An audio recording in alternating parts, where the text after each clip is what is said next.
Really appreciate you sharing your beautiful evening. I mean, we should all be outside right now because it's ridiculously awesome.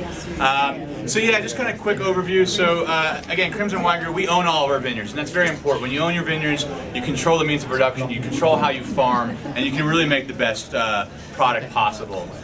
So we have 5 estate vineyards. We're showing 4 of them right now. So Pine Ridge is what we started with. Pine Ridge is located right in the heart of the Stag's Leap district. The first white you had here was a Chenin Blanc Viognier blend. So Chenin Blanc is originally from the Loire Valley of France, and Viognier is originally from the Rhone Valley of France. In France, these grapes would never meet.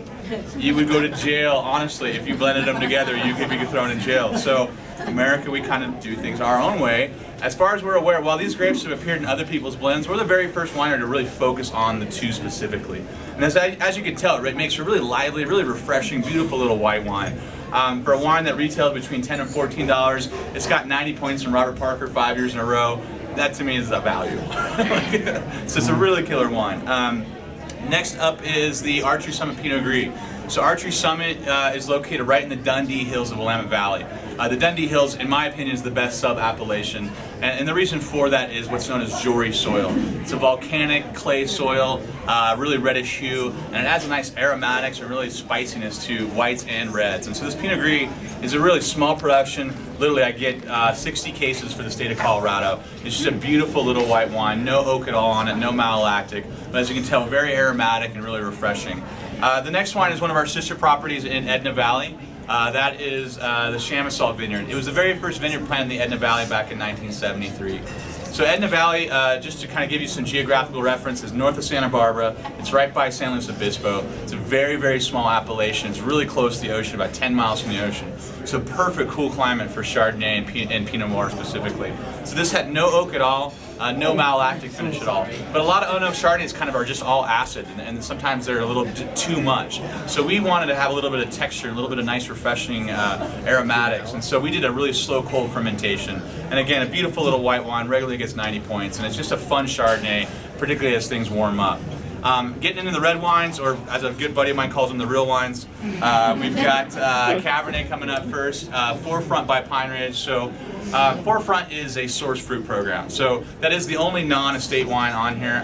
We do have some estate fruit in it, but what we do is we go year to year and find the best grapes, and it should be said grapes, not wine. A lot of people buy bulk wine and slap their label on it. We buy grapes. We make them at Pine Ridge. That's why we put it on the label that we're just as proud of it as we are our estate wines. But it offers a Cabernet at a really nice price point.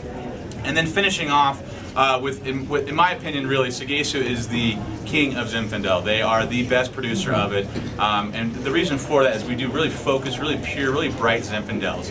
Zinfandel, sometimes you've had them where they're huge and overripe and jammy, and sometimes like 17% alcohol. It's almost port-like. And so what we did, we wanted to have an elegant Zinfandel, a world-class wine. We hired Dr. Phil Freeze in 1993. Who is the viticulturist who planted the Opus One vineyard, ran the Opus One vineyard for 10 years, and that's one of the top Cabernets coming from Napa Valley.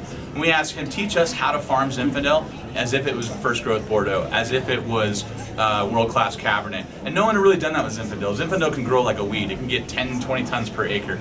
We, on average, are getting 2 to 3 tons per acre. And that farming, you can have the best vineyards, but if you farm them awfully, you're going to have a bad wine.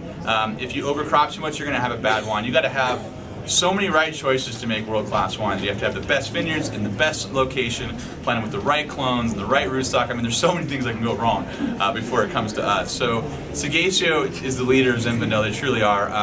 Our wines have appeared in the Wine Spectator Top 100 8 times in the last decade. That is by far more than any other Zinfandel producer, more than Turley, more than Ridge, more than anyone else you can name. This little wine right here a few years ago was number 6 in the top 100, which for a wine that's $20, that's, again, a value. And then last will be the Old Vine Zinfandel. So unfortunately, there's no legal definition for old vine. For us, it's a minimum 50 years old. So the older the vines, as the vines get older and more mature, they produce less and less fruit. But that fruit is more concentrated, more complex, and really just the best of the best. And so that's what we're finishing off with, is the Old Vine Zinfandel. All these wines have been highly rated in the past. I don't have accolades on them currently because these are the new releases. So again, thank you very much for coming.